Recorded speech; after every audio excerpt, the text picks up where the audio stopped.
People के बड़े पेड़ पर बैठी गुड़िया अपनी नानो का इंतजार कर रही थी और फिर उसे दूर से ही अपनी नानो आती हुई दिखाई देती है और वो खुशी से उछलने लगती है।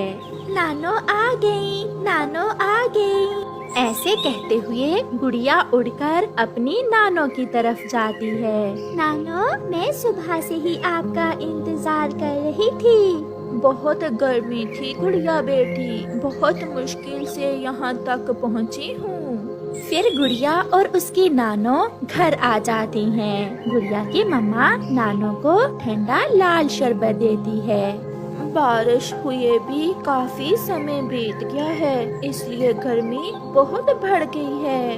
नानो, नानो, मेरे लिए क्या लाई है? मैं अपनी गुड़िया के लिए लाई हूँ छोटी सी गुड़िया। ये कहते हुए गुड़िया की नानो अपने थैले से गुड़िया को एक गुड़िया निकाल कर देती है, जिसे देखकर गुड़िया बहुत खुश होती है। माँ, सब पड़ोसी ठीक थे क्या? हाँ बेटी, सब ठीक थे। तुम तो आई नहीं मुझसे मिलने, सोचा मैं ही मिल आती हूँ। फिर वो सब ऐसे बातें करते हैं। फिर शाम को गुड़िया की मम्मा नानो को खाना देती है। मम्मा, मैं भी खाना नानो के साथ ही खाऊंगी। हाँ हाँ, क्यों नहीं, मेरी बेटी मेरे साथ ही खाना खाएगी और मैं नानो के साथ सोऊंगी भी। फिर गुड़िया और उसकी नानो खाना खा लेती हैं। उन दिनों गर्मी भी बहुत बढ़ रही थी और जंगल में मच्छर भी बहुत था। पहले तो वो सब बैठकर बातें करते रहते हैं, मगर जब गुड़िया की मम्मा सोने के समय अपना पंखा चलाती है तो वो खराब था। एक धुआं सा निकलता है और थोड़ा सा चलने के बाद पंखा बंद हो जाता है। ये क्या हुआ गुड़िया बेटी, इस पंखे को भी आज ही खराब होना था। मम्मा, पंखे की तार जल गई है। उधर मच्छर भी नानो के गिर्द गिर्द था। लगता था मच्छर तो आज गुड़िया की नानो को उठाकर ही ले जाएगा। रानो बेटी, यहाँ तो मच्छर बहुत है, मैं बहुत थकी हुई हूँ, कैसे नींद आएगी? आप चिंता न करें माँ, मेरी पड़ोसन कवि के घर में एसी लगा हुआ है।